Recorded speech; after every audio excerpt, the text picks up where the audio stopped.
За сайн байна уу? Дортой Босоо Монголын дорд салбар зөвлөдөөс 2018 оноос жил орон байгуулагч цогцсонд хийсэн ажлаа тайлбарлахаар бид нэр өөрсдөө танилцуулж байна. Ганц төр гэдэг Босоо Монголын дорд салбарын хууль хэрэгцээ хөрөг үзээ авахын дараа ганц төр байна. Зурсан цанаа. Босоо Монголын дорд салбарын өдөртөө зөвлөн гишүүн бүрүүдэрч итгэж байна. Асаа цанаа. Дорд аймгийн Босоо Монголын салбарын өдөртөө зөвлөн гишүүн дотоод танилттай шинжлэх ухааны байна. Босоо Монголын дорд салбарын өдөртөө зөвлөн гишүүн Чил Баян байна. За Босоо Монголын дорд салбар эс хүссэн шалтгаан, үүсгэн байгуулсан шалтгаан гэх юм бол одоо дорд аймагч нь өөрөө газрын байлиг маш ихтэй, хууль бас уурхаан тэрийг явуулж байгаа гадна дотны канал хууль аяг зөрчиж байна. Тэр үднээс бид нар дордын залуус бид нар энэ тал дээр маш их хэмжиж явдаг. Их оромч гэсэн сэтгэлтэй залуучууд нэгдэж энэ салбар зөвлөж нэгэн болсон. Монгол салбар үүсгэн байгуулагдсанаас хойш хийсэн ажлаа тавхан танилцуулж байна. Хамгийн анх бид нар 5 дугаар агт дэвс ноосны үйлдвэр нэгдсэн байсныг бид нар одоо очиж шаардлага тавьж бид тэр үйлдвэрийг зогсоож байсан. Тэр бол ямар ч зөвшөөрөлгүй байгуулсан ноосны үйлдвэр байсан. Хоёр дахь ажил гэх юм бол одоо хаягчлалын ажил одоо энэ Жоосон хотод ихэд хотод танзаар бичсэн нэлээд олон хаяг байсныг бид нар одоо шаардлага матлах хөрвүүлж тэр хаягийг Монгол гэрээ бичгээр бичижсэн. Гурав дахь ажил гэх юм бол шишин дээр очиж ажилтны хүслээр бид шишин дээр очиж одоо хуулийн шаардлагуудаа өгсөн.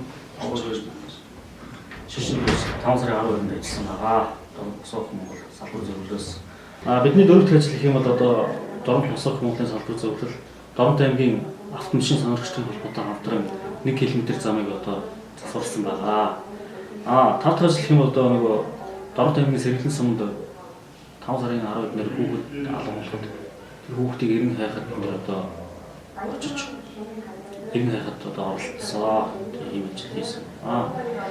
6 дахь ажил гэх юм бол одоо энэ Матад сумд байрлах Хятадын 100% хөрөнгө оруулалттай компани одоо хууль бусаар үйл ажиллагаа явуулж байгаа гэдэг арга зэрэг бидэнд мэдээлэл өгсөний дагуу 2018 оны 9 сарын 13-нд очиж бид шалгалт хийж одоо энэ уул уурхайг одоо холбогдох төрийн байгууллагууд нь албан тоотой өгч одоо зогсоож байсан.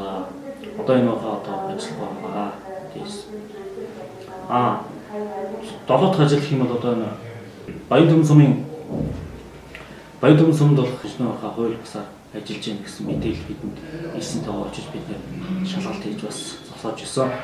За 8 дахь ажил гэх юм одоо Дорд аймгийн Чоолсон сумд газар нутгийн 17 талбай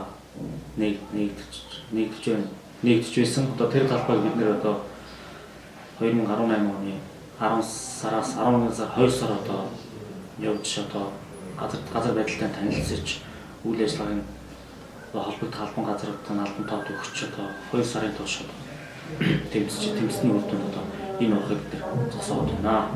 Одоо хамгийн сүүлийн ажил гэх юм бол одоо бид нэр 2019 оны 1 сарын 10-нд улс орон дээр өргөнсөн Мигомби ипотек огцруулах жагсаалыг Дорд аймгийн салбар зөвлөл зохион байгуулсан. Одоо энэ тусгай захидлын талбайд цуглаад